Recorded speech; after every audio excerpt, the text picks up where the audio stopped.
ગુજરાતની રાજનીતિના મોટા સમાચાર. જ્ઞાનીબેન ઠાકોર આપશે રાજીનામું. નમસ્કાર દર્શક મિત્રો.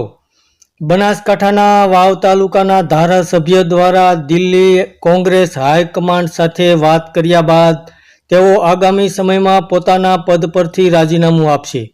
ત્યારે આગામી સમયમાં કોંગ્રેસ હાઈકમાન્ડ દ્વારા તેઓને મહત્વની જવાબદારી સોંપવામાં આવશે તેવા પણ હાલમાં કોંગ્રેસ દ્વારા સમાચાર પ્રાપ્ત થઈ રહ્યા છે. ત્યારે તાજેતરમાં જ ગુજરાત લોકસભાની ચૂંટણીના પરિણામો જાહેર થવા પામ્યા હતા, જેમાં ગુજરાતની 25 સીટો પર ભારતીય જનતા પાર્ટીએ ભવ્ય જીત મેળવી હતી. જ્યારે એક સીટ પર ભારે રસાકસી બાદ બનાસકાંઠાની લોકસભા સીટ પર કોંગ્રેસના જ્ઞાનીબેન ઠાકોરે જીત મેળવી હતી.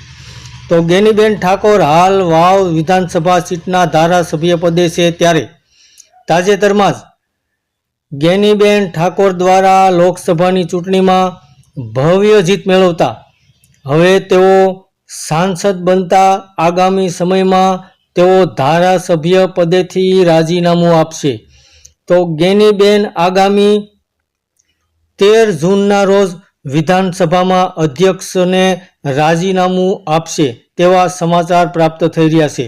તો હવે જ્ઞાનીબેન ઠાકોર સાંસદ તરીકે દિલ્હીમાં જઈ રહ્યા છે અને બનાસકાંઠા સાંસદ તરીકે દિલ્હીમાં પ્રતિનિધિત્વ કરશે. ધન્યવાદ દર્શક મિત્રો.